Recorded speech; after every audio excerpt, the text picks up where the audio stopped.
Hi, in this video we are going to talk about the TISS application process. Now Tata Institute of Social Sciences has a lot of PG programs. Now for this year, for these three programs they are going to accept the CAT scores, and for the other programs the admission process is going to be through CUET PG. So which are these three programs? These are MA in HRM and LR, which is their flagship program, considered to be equivalent of an MBA in HR. The other program which is equally good, which is the Master of Arts in Organization Development, Change and Leadership. And then you have the third program, which is Master of Hospital Administration. So for these three programs, the application process will be through CAT, and the registration for these three have started. So if you look at the registration deadline is going to be 9th December. So it started on 9th November and you have 1 month. So by 9th December, you have to complete the application process. Now what you'll also have is a correction window just in case there is some mistake that has happened in the form. But I would suggest that you go through this entire video and then only fill the form so that you don't make any mistake. When it comes to the announcement of shortlist, so that is going to happen on 10th Feb in 2025, and there will be a detailed application form post that, and there will be a personal interview and group discussion. They have also mentioned ERT as part of the application process, and the announcement of merit list is going to happen on 4th April. So that is going to be the entire calendar when it comes to the application process. So today we'll focus on, of course, the application of the form. That is going to be this part of it, which you have to complete by 9th December.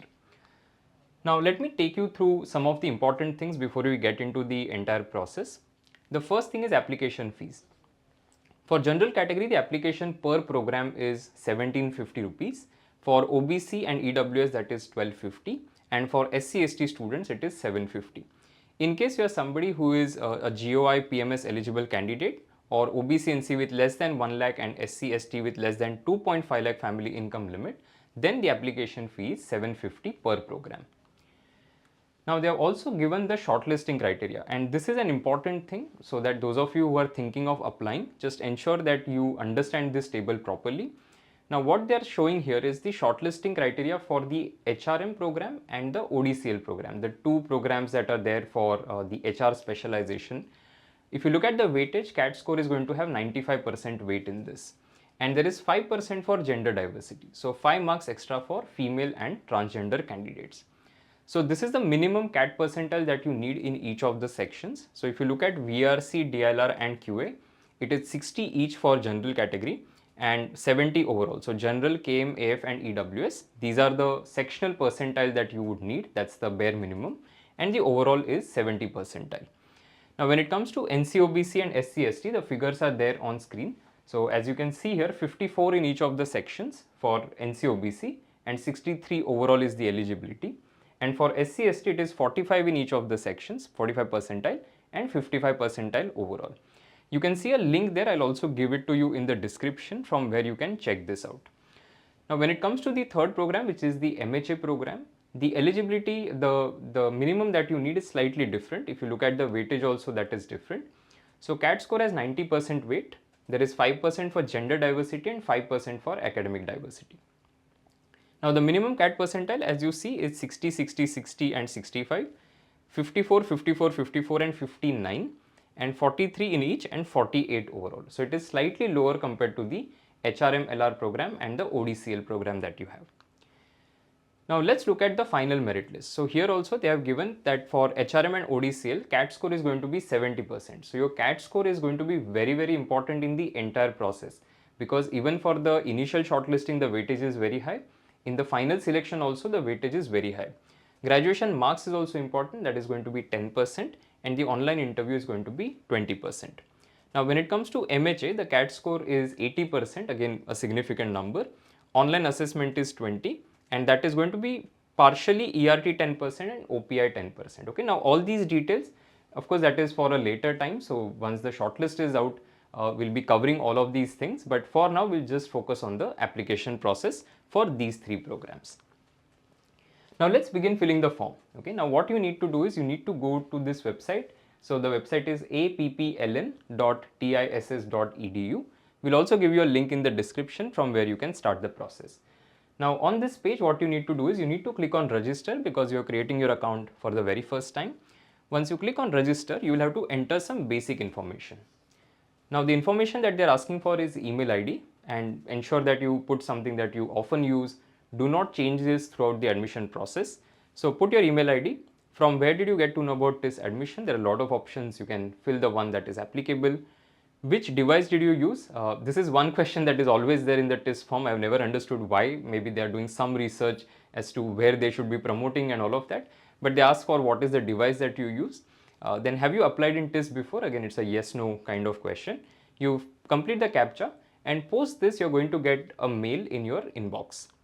Now after you get that mail, you click on it, and then you have to set your password. In addition to that, you have to put your full name, you set the password, complete the CAPTCHA, and you're done. You have created your account, and from here you'll have to just log into the dashboard and fill the rest of the application.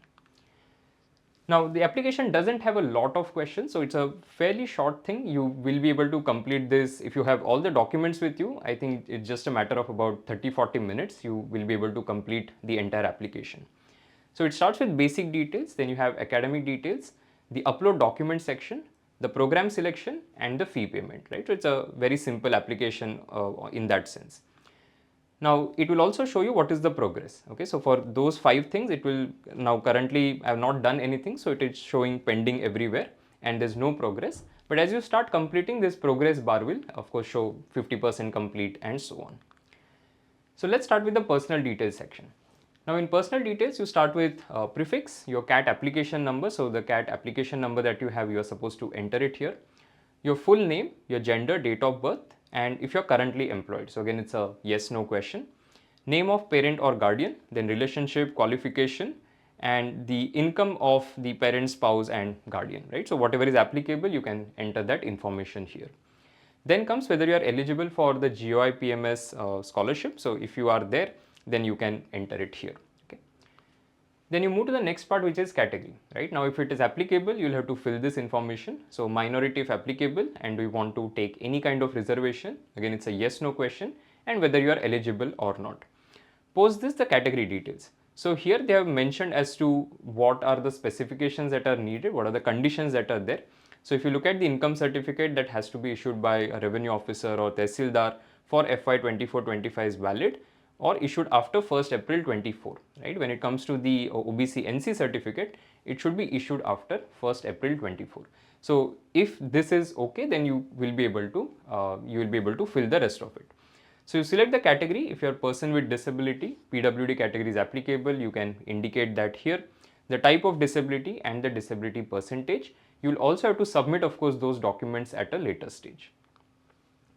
Now moving on to next thing, which is category details. So again, we have covered a little bit, some part of it, but then also there is category reservation when it comes to the armed forces category, right? So do you belong to armed forces? You can select the priority, and they have given a link through which you will be able to find all of this information. Okay, so we'll try and link that also in the description so that you can check it out. But otherwise also, if you select yes, you will be able to see what priority it is. So priority 1, 2, 3, 4, 5, etc. You put that. And if you're a Kashmiri migrant, then also you can put it as a yes/no answer. Then we move to the next part, which is the contact details section. So in contact details, again, nothing complicated, simple, straightforward stuff. Residential area, house name, number, street, pin code, domicile, etc. Then country, state, city, mobile number. Alternate contact number is a mandatory field, so you'll have to enter it. Even the emergency mobile number, right? So parent, guardian, email, that is also mandatory. So ensure that you fill all of this information, and then you can proceed to the next section. Now the next section is education details. Again, here it's not very complicated. They have simply asked for 10th school board and state, and for 12th also. You just select that, and then there are follow-up questions. Then you have the bachelor's degree if you have completed your graduation. So you can select yes or no. If you are in the final year, then you can indicate accordingly. Now, will your bachelor's degree be completed by 31st August 25? Again, if you already completed it, it doesn't make sense because you would have already selected yes there. That I'm not in the final year. But if you're in the final year, you'll have to indicate that whether you'll complete all the requirements by August 25th. When it comes to the next one, which is here when you completed or expected to complete your bachelor's degree. So again, the same thing. Whenever you complete it, you can enter it there. So bachelor's degree, you select the name of the degree. There are some options as part of the drop down. You can select the one that is applicable. And then moving on to the bachelor's degree pattern, right? So pattern, discipline, and specialized subjects. Now in specialized subjects, because it is an open-ended field, whichever are the ones that you studied, right? So you can indicate the top 3 or top 5. You don't have to put everything, but in case let's say you have only one specialization, then you can put only that, right? So a lot of times, for example, when it comes to say something like a chemistry, there could be 3 or 4 disciplines that you have studied within that, let's say organic, analytical, etc. But otherwise here you can just simply put chemistry as a specialized subject and it should be fine.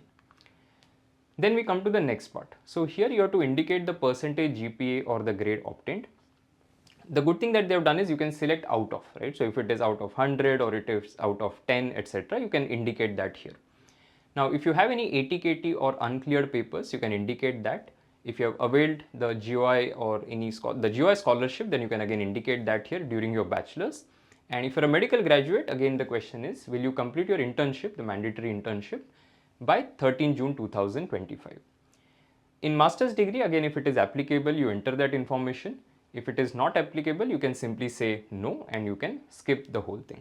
So if you select yes, again you can indicate whether you had the scholarship during post-graduation, the status, whether you are completed or you are currently pursuing, year of completion and the name of university. Again, pretty straightforward, nothing complicated. Then comes the next section, which is uploading of documents. Now this is one where there is, if you look at this particular description here, it says that photo and signature already taken from CUET. So maybe they sort of copied it from last year, because last year TISS had taken CUET scores for all the programs. So here maybe they kind of copied it from last year, because of which you still have a mention of CUET there. But while you're filling the form, you'll have to actually upload the documents.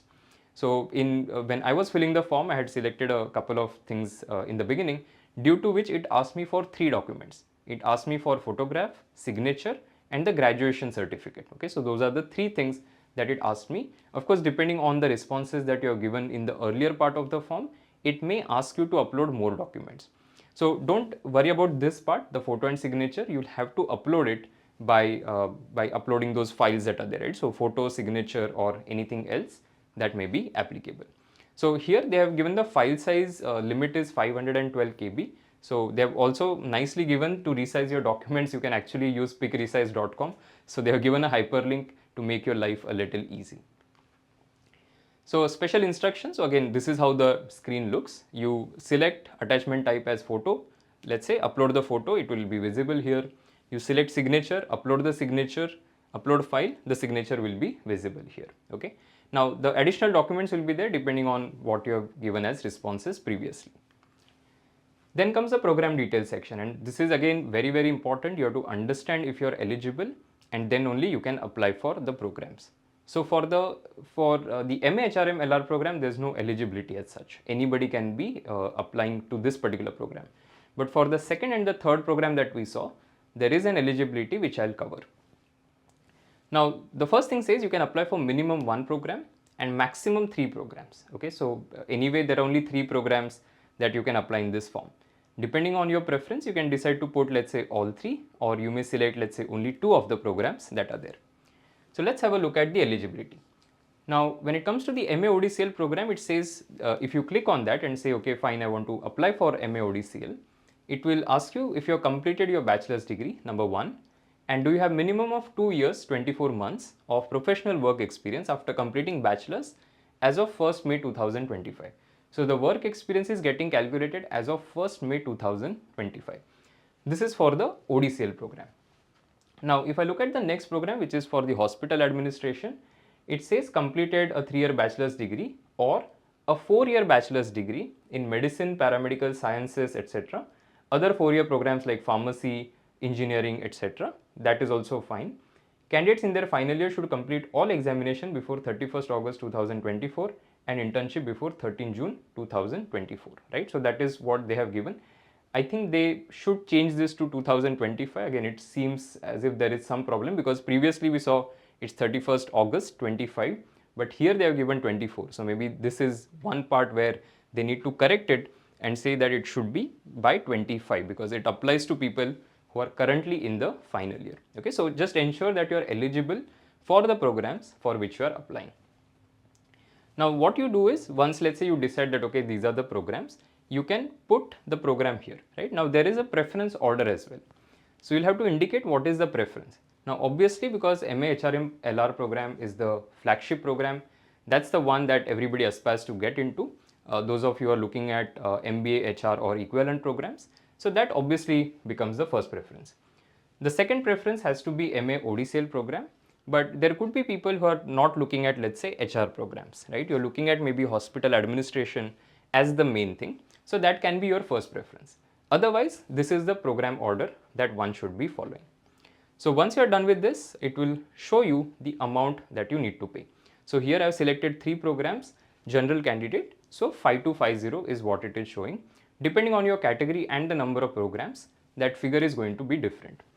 Once you do all of this, ensure that you go through the entire application. So a lot of times in a hurry people make mistake, so don't do that. Ensure that you have gone through everything, and once you are done with this, click on confirmation. Now understand that after this, it will show you one page where you will be able to see everything, all the information that you have submitted. Please go through it once again, and once you are satisfied that everything is fine, you have verified all the details that you have filled in, you can click on final confirmation. Now after this confirmation, of course there is a payment part of it, so you have to pay for the programs for which you have signed up, and once you have completed the payment process, you clicked on final confirmation, your application is done. So that covers the entire process for the TISS programs. Now as I mentioned in the beginning, right, these 3 programs they are taking through the CAT score, but there are other programs at TISS. So those of you who are looking at those programs, that is going to be through CUET PG, and the process for that is going to start later. They have right now not given any dates as to when it is going to start. So hope I have covered everything and you have benefited from this video. Wish all of you all the best, and if you have any questions, leave it in the comment. Thank you so much for watching. I'll see you in the next one.